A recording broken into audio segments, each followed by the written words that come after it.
Prilnula si mi k duši, dedina rodná, tak ako k nohe ilovitá zem. A hoci svet ma boskami lákal, vždy čosi mocné ťahalo ma sem. Dnes, keď mi život dopletá vrásky, odpoveď moja do jasných farieb rastie. Tam iba, kde má korene človek, nájde to, čo mu hovorí šťastie.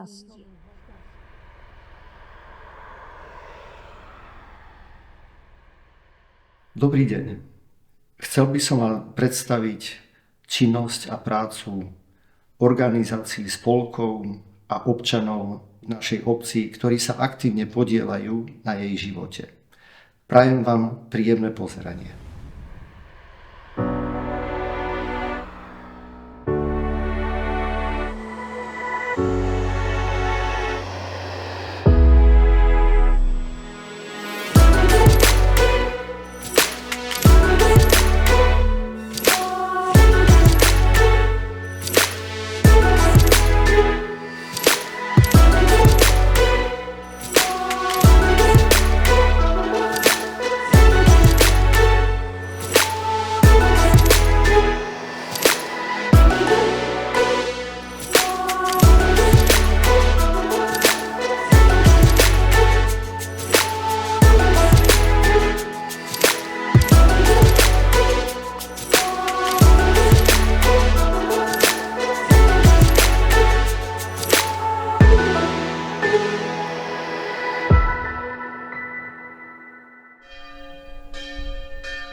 Nachádzame sa v farskom kostole Povýšenia svätého Kríža v Lietave. Prvé počiatky sú z roku 1400, keď bola len taká fortifikačná obranná väža postavená a neskôr sa postupnými prístavbami dostal do súčasného stavu. Celý kostol je kultúrna pamiatka a to, čo môžeme vidieť hneď za nami, je barokový oltár, ktorý je takou dominantou kostola, kde je znázornená relikvia kríža. Sú tu ešte ďalšie kultúrne pamiatky, dve tabulky na oltári, svietniky. Vzadu na choruse je lavica, ktorá je z 18. storočia. Ku kultúrnym pamiatkám ešte patria aj baroková kazateľnica, krstiteľnica a zároveň aj svietniky, ktoré sú na bočných oltároch. Kostol dýcha atmosférová, preto je to také veľmi zaujímavé pri svätej omši, keď sa tu stretávajú ľudia. Na jednej strane tu gitary, moderné hudobné nástroje, na druhej strane tu vidíme staročnú tradíciu, ktorá sprevádzala týchto ľudí počas stáročí, keď prichádzali do tohto chrámu.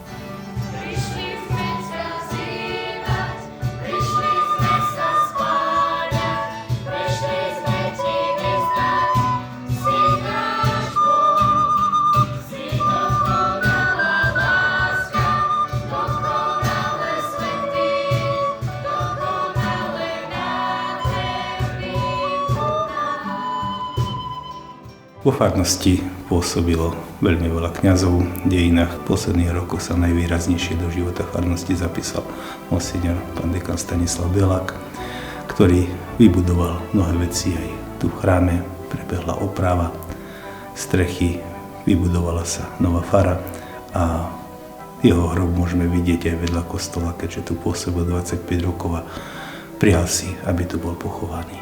Ďalšia zaujímavosť, ktorú môžeme vidieť v okolí kostola, je náhrobný kameň, kde sú pochovaní členovia rodiny Pongrácovcov, ktorí boli miestni zemapáni tu aj na okolí.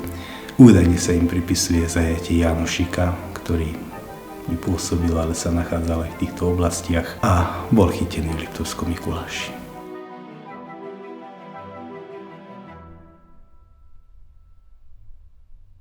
V obci Lietava, vo farnosti Lietava pôsobí farská charita, ktorá sa snaží pomáhať znevýhodneným ľuďom a ľuďom na pokraji núdze svojimi aktivitami a spoluprácou s dobrými ľuďmi.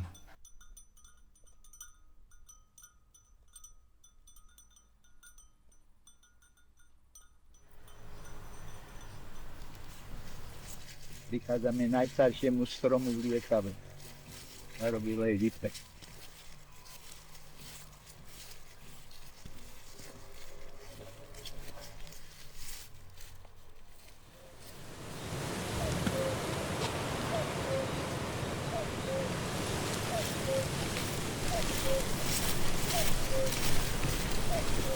Pred 50 rokmi tam boli roličky, sa to obrábalo. To sa volá priečne. To je moje dielo. Pred 15 rokmi som to tu staval. Čo mi tu pomáhali, všetci sú už na pravde Božej.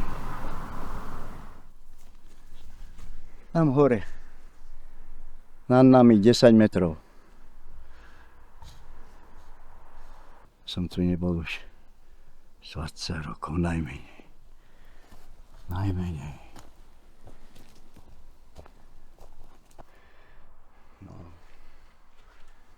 Za mladý som tajeto dolu tie kravy pásol. Nebolo to zalesnené. V 76. to tu zalesnili. No odtedy je tu hora okolo. Na to tu bolo holé skaly všetko. Poľovačky začíname. Tak vždycky zahajujem poľovačky ja, ako trúbač na lesnici.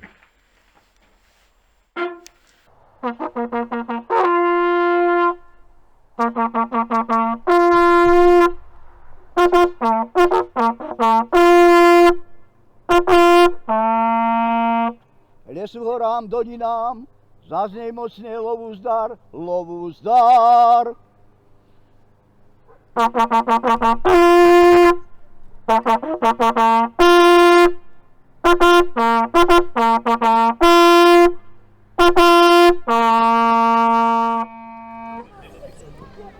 To je zahájenie poľovačky.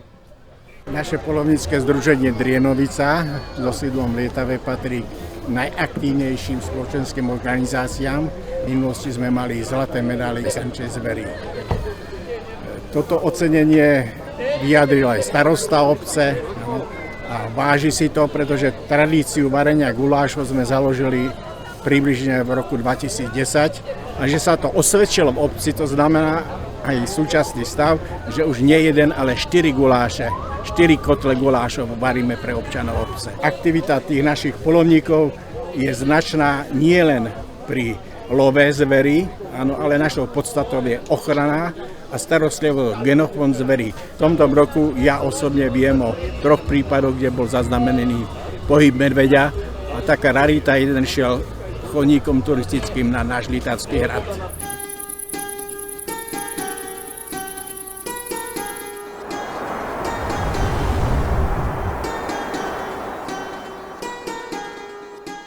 O hrade, keby sme mohli niečo povedať, že je to jeden z najkrajších a najúžasnejšie zachovaných objektov vôbec na Slovensku.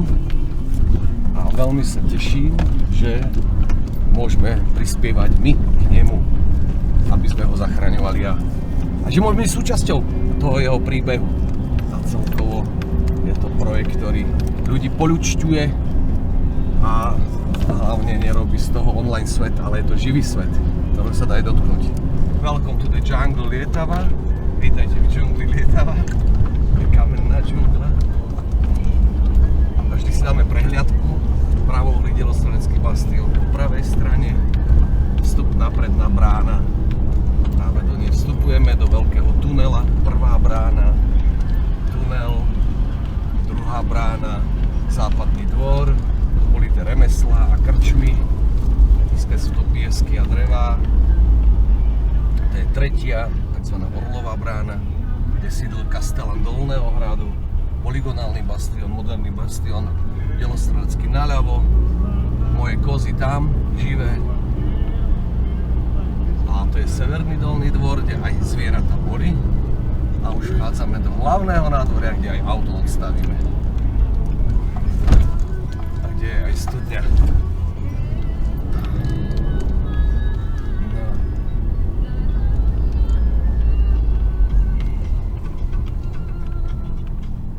Ešte nám dobre hrajú. I've been waiting for so long, now I finally found someone to stand by me.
Dobrovoľný hasičský zbor obce Lietava je určený predovšetkým na zdolávanie nežiaducich udalostí.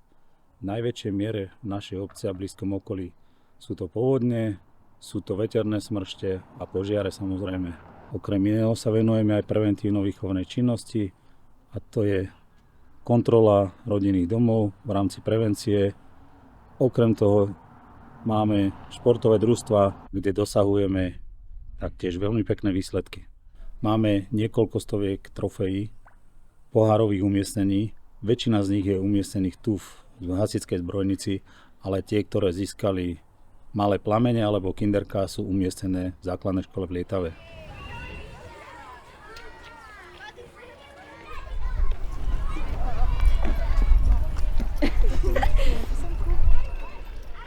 Základná škola v Lietave vznikla v roku 1960. Od roku 2002 sme škola s právnou subjektivitou. Našu školu tvorí rodina. Rodina, ktorá pozostáva z učiteľov, žiakov, zamestnancov školy. Využívame pri práci moderné učebné pomôcky. Žiakov vedieme k tomu, aby sa zúčastňovali súťaží, aby športovali, aby kreslili, spievali, proste všetko, čo ich baví. Na našej škole máme inkluzívny tím, ktorý pomáha žiakom so špeciálnymi výchovno-vzdelávacími potrebami. Naši žiaci úspešne reprezentujú našu školu. Sme na nich veľmi hrdí, či už sú to športové súťaže, vedomostné súťaže, alebo aj rôzne projekty, ktoré vytvárajú. Škola úzko spolupracuje so zriaďovateľom, rodičmi a rôznymi organizáciami, ktoré škole pomáhajú.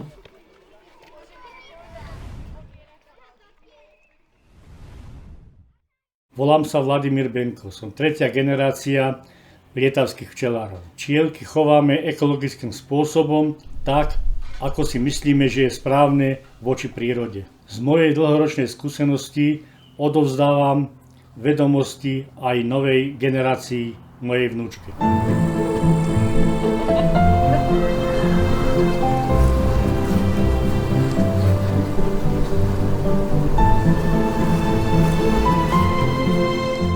Mladým včelárom by som chcel odkázať len toľko: milovať prírodu, a to je všetko, čo môže človek na poli včelárstva dosiahnuť.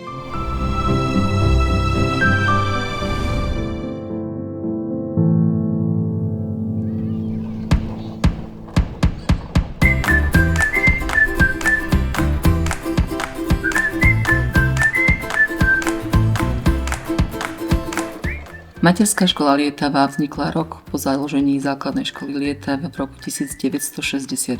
Pracujeme so školským vzdelávacím programom Poď sa s nami hrať, kde deti hrou vedieme k spoznávaniu sveta okolo seba. Zameriavame sa prioritne na ľudovú kultúru v celej jej šírke. Ako druhé, vzdeláme deti v regionálnej výchove, kde uplatňujeme poznatky o hrade Lietava. V rámci environmentálnej výchovy vedieme deti k láske k zvieratám, k prírode a k ľuďom.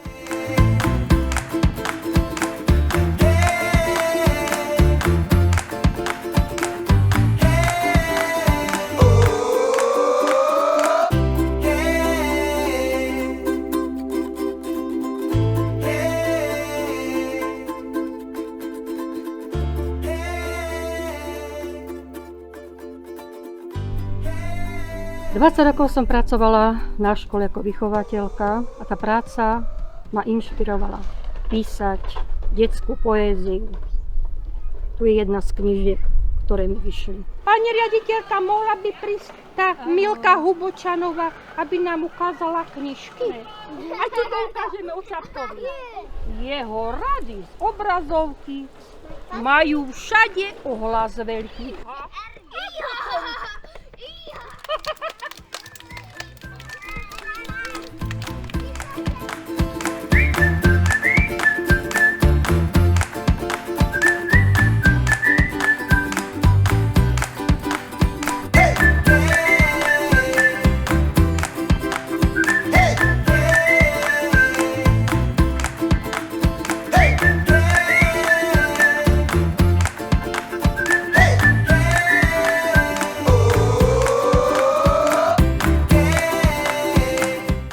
Ahojte, Volám sa Tomáš Mikulík, som tajomníkom športového klubu Lietava, ktorý tento rok oslavuje svoje 70. výročie. Okrem mužstva dospelých sa venujeme hlavne deťom, ktoré sú pre nás prínosom do budúcnosti a samozrejme snažíme sa im dať čo najlepšiu športovú výchovu do ich budúceho života.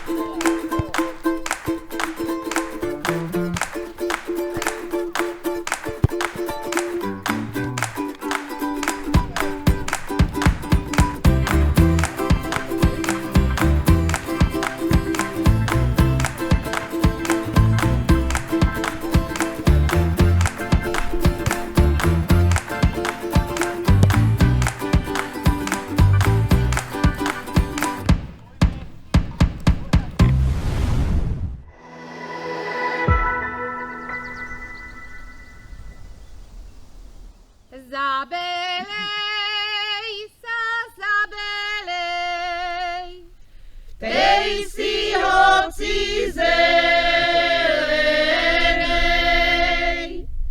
tej si hoci zelenej.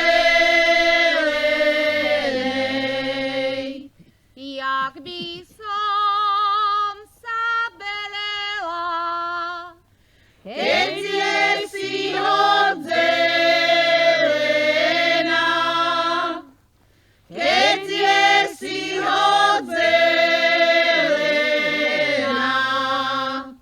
Povej, vetričku, povej, moju hlavičku ovej, moju hlavičku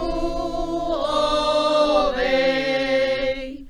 Moja hlavička mladá, vetričko bije. Vetríčkovi je rada. Folklórna spevacká skupina Závodské ženy vznikla v roku 1996. V minulosti začínalo 5 členiek, dnes nás je asi 13 členov, z toho 3 muži. Zbierame piesne, zvykoslovia zo širokého okolia, ako žatva, ako sa chodilo na majere, čepčenie. Spolupracujeme so Slovenským rozhlasom, televíziou, účinkovali sme v relácii Kapura, vystupujeme nielen v rámci obce, ale i v širokom okolí, taktiež v zahraničí. Folklór nás spája a baví. Keby ma